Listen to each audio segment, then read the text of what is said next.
مرحبا، شلونكم؟ ندي فيديو بالصلاة على محمد وآل محمد. اللهم صل على محمد وآل محمد. عيدكم مبارك، أيامكم سعيدة إن شاء الله، عساكم من عوادة، ربي يحقق كل أمانيكم وكل شي انتم بقلبكم ترجونه يتحقق إن شاء الله.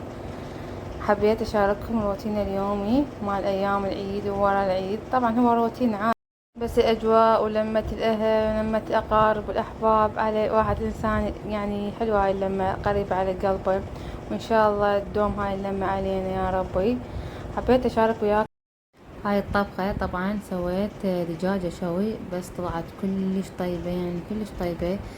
إذا سوينا راح تعتمدونها مرة ثانية إن شاء الله. عندي دجاجة نقعتها ليلة كاملة بملح وخل أبيض وليمونة، قطعتها وخليتها، وقرنفل ودارسين، شنو أشياء تحبون انتم نكهة الدجاج تخلونها. بعدين هسه طلعتها من المي ونشفتها كلش زين، ضفت عليها بهارات تتبيلة مال دجاج، بابريكا، شنو بعد، خليت ملح ومعجون همينة. راح اتبل الدجاجة او راح اسوي لها مساج كلش حلو للدجاجة، كلش زين. ادخل كل المواد بيها، دخلت هنا بين الجلد وعلى مود تطي النكهة، خاصة للصدر، تعرفون الصدر شوية يصير جاف. هنا أنا جبت خاشوقة مال المعجون، دهنت هذا اللون الحمار على مود تصير دجاجة حمرا. حبيت احشيها هاي المرة، حبيت احشي دجاجة، اسوي دجاجة محشية، هي شوية محشية. هنا كملت تتبيلتها. راح شو اسوي بنات، اني ما اخليها بورق، العفو، كيس مال الشوي، ولا اخلي سيليفون عليها، يعني ذن المواد مو زينة، كله يتأثر بيه ويدخل بالدجاج. هاي المواد اسم الله تسوي الامراض على المدى البعيد، فكلش ابتعدت من عندهم. استخدم كل البايركس. هسه ايش راح اسوي؟ راح اطبخ التمن.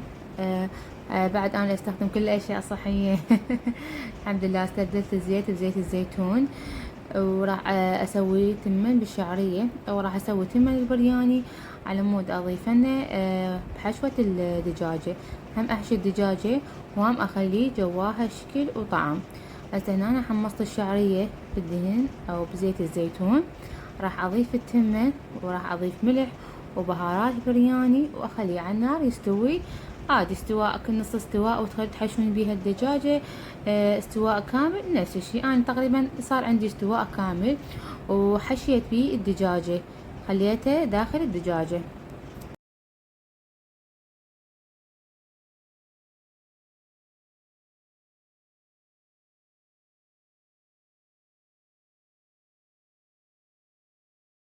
بعد ما استوى عندي التمن، جيت احشيه بالدجاجة. راح احشيها كل زين حتى ادخل من عندها بداخل الجلد وداخل الصدر، مثل ما تشوفون. راح اخلي كمية زينة.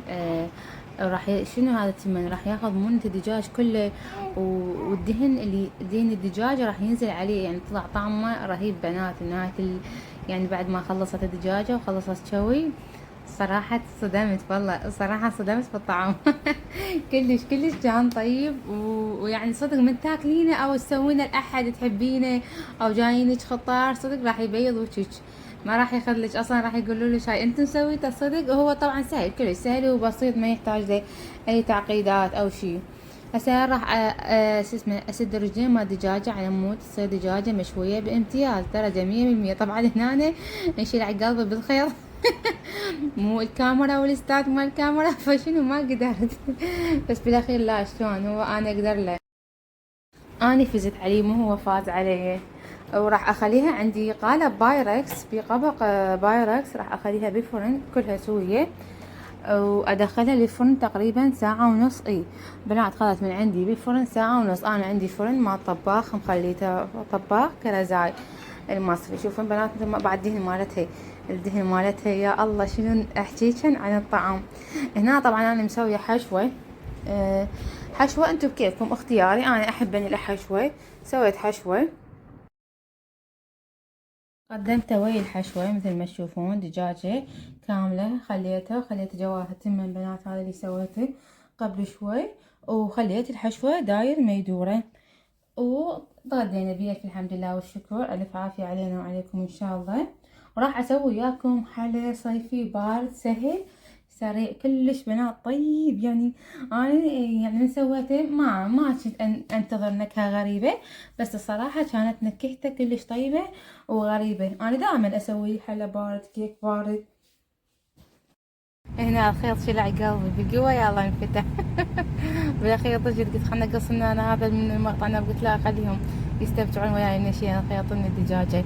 طبعا انا بعدين شنو ندمت لين ما خليت الدجاجة على ظهرها، ردت الشكل شكل على البطن، بس قلت يلا ما يخالف راح اقصها وياكم من الظهر وتشوفون الحشو من الداخل، وعشان العظم يطلع ويانا بسهولة. هاي علامة جودة الاستواء. طبعا لازم اذوقه. والله بنات يعني انا شنو اصور الريحه هيجي مال البيت، وزوجي يقول يلا امتى تخلصين التصوير ترى متنا من الجوع. والله كانت مستوية كلش يعني يعني حد النهائي. طبعا انا مقررة انه اسويها نصين، لان احنا مو عيال يعني هواي، بس انا وزوجي وابن صغيرون، فقلت اسويها نصين. بس بعدين لا والله من هنا لشوية يجي رجعنا قلنا خلينا نقوم نطلع النص الثاني وناكله. والله كانت كلش طيبة، نسفناها نسف بيومها.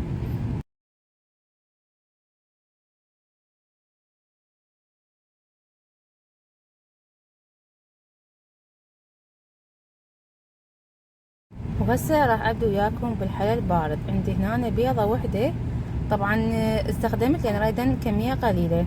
عندي بيضة وحدة راح اخفقها بالخفاقة على يصير قوامها كريمي. بنات تضيفون انتم النكهات على مود الزفرة. انا ضفت خل ابيض، توفي، نكهة توفي عندكم، هيل، فانيلا، اي شي عندكم. انا عندي هنا نكهة مال توفي خليت، وطبعا خليت خل ابيض بس ما طلع عندي بالتصوير. راح اخفقه خفق كلش زين، اريد ان يصير قوام كريمي. طبعا سر نجاح الكيكة انه القوام البيضة هيك يصير. طبعا هاي ثاني مرة اسويها بعد اني اعتمدت هاي الطريقة، مثل ما تشوفون جاي شلون اسويها قدامكم.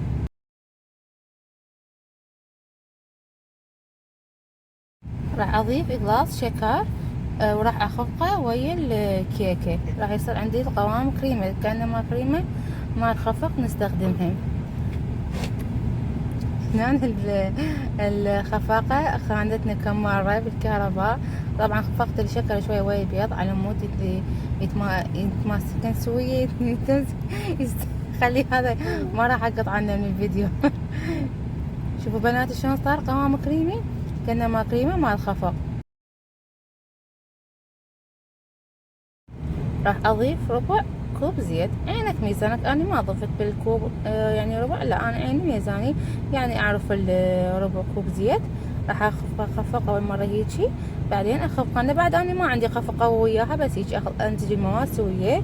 وراح اضيف كوب حليب وكوب طحين وكاكاو، واخر شي البيكنج باودر اضيفه.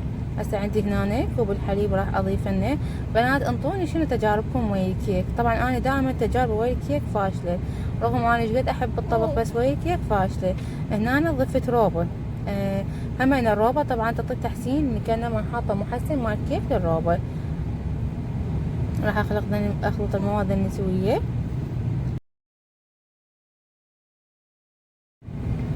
هنا جبت مشخلة صغير، وهنا ضفت قلاص حليب، خاشوقتين، العفو مو قلاص حليب، قلاص طحين، خاشوقتين كاكاو، ظرف بيكنج باودر. راح نخلطها نسويه على مود ما اريد ان يصير بين تكتلات، وراح يعطي قوام كلش حلو للكيكة مثل ما تشوفون.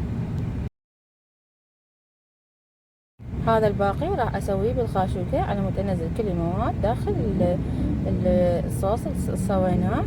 بعدين راح اخلطها واخليها بقالب بايركس، ادهنها فقط راشي. طبعا بنات والله اكتشفت شيء جديد، انه الراشي احسن من الدهن والطحين نخليه القالب. يعني تطلع الكيكه تطلع يعني طيبه كلش، مو مثلا لاصق بيها الطحين والدهن، يصير ما اعرف شلون قوامه.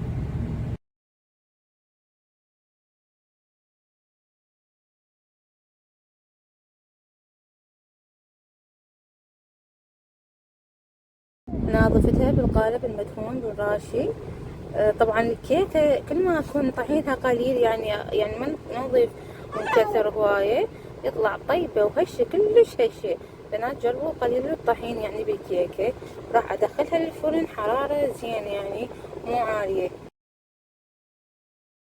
نعطي كم ضربة للقالب على مود تطلع كل الهواء بيه وتساوي العجينة وندخلها للفرن يعيش حياته. هسه تشوفون راح اطلعها شلون. شوفوا بنات شلون طلعتها صاعدة وتخبل وبيضة واحدة سويتها في الهاية. راح اقسمها لان راح اسويها في العلب ذني جاهزات. سويتها 4 أقسام وراح أقسم كل نص نصين من النص من الداخل على مود يصير عندي يعني ردت أسوي كل وحدة علبة بس ما صارت يعني ما كفت رادت أكثر. فأني أهم شي الطعم بالنسبة لي مو أهم شي يعني. مثل ما تشوفون شو حرتبن بالعلب هسه قدامكم. بعدين ذوبت نسكافيه محمود أعتقد كان عندي ما أعرف شو النوعين المهم أي نسكافيه متوفر عندكم. ذوبتها بغلاس وسقيت بيها الكيك. وبعدين سويت كريمة مال كاكاو خفقتها بمي بارد او حليب بارد اي شي عندكم متوفر خلوه. راح تطلع كلش طيبة. واذا تحبون تخلون عليها صوص كاكاو مثلا تذوبون كاكاو ويا قيمة وتخلونه فوقه بعد تطلع همينة شكل وطعم كلش طيب. اي والله يا بنات وهذا الموجود بعد. عندكم طلاب سادس شنو اخباركم ويا السادس؟ بنات نصيحة الكم للاهل للاباء للامهات لا تضغطون على اولادكم لا تخلونهم مقارنة ويا الغير. خلوهم يقدمون اللي يتعبونه هم اللي يشوفونه. بعدين هو اللي يريد ينجح او اللي يريد معدل هو من ذاته ما نقدر نجبره. يعني يا ما طلاب خطية اسم الله انتحروا بنات وولد بسبب تهديد الأهل وتهديد الآباء والأمهات. احنا تعبنا عليكم احنا دخلناكم دروس أريد نشوف التعب هذا. لا بنات هم خطية تعبانين ومرحلة صعبة. وتعرفون الأسئلة خطية شلون يجيبونها صعبة ويأذونهم خطية يأذونهم نفسيا يعني نفسيا يأذون الطالب خطية. فاحنا ما نكون احنا والزمن وياهم عليهم لا. لا ليش نحاكيهم كلام حلو نبرد قلبهم. من يقعدون الصبح ما لنا خبز خبيصة او بالخط اجي هو اجي لا براحتنا. لا تخلون الخط يجي من وقت والهول مالته ويدق وخطية الطالب يصير بيه فلك على مود يطلع على كيفه. خليه يجي قبل الامتحان بنص ساعة والطالب يقعد على راحته يتريق. اقعد انا اقول له كلام حلو ان شاء الله الله يوفقك الله يسهل لك من هذا الكلام. هذا الكلام يريح النفس ويعطي طمأنينة الى خطية ويحس يعني يحس انه ها اي الحمد لله والشكر. اي والله يا بنات الحمد لله على النعمة. وهاي كانت كيكتنا وغدانا لليوم ان شاء الله استمتعت ويانا. ولا تنسون الاشتراك بالقناة وتفعيل الجرس على مود يوصلكم كل شي جديد. وانطوني افكار اذا تحبون اصورها لكم تردون اشياء اسويها لكم بالقناة. وان شاء الله مع الف سلامة. هاي نهاية الفيديو باي باي.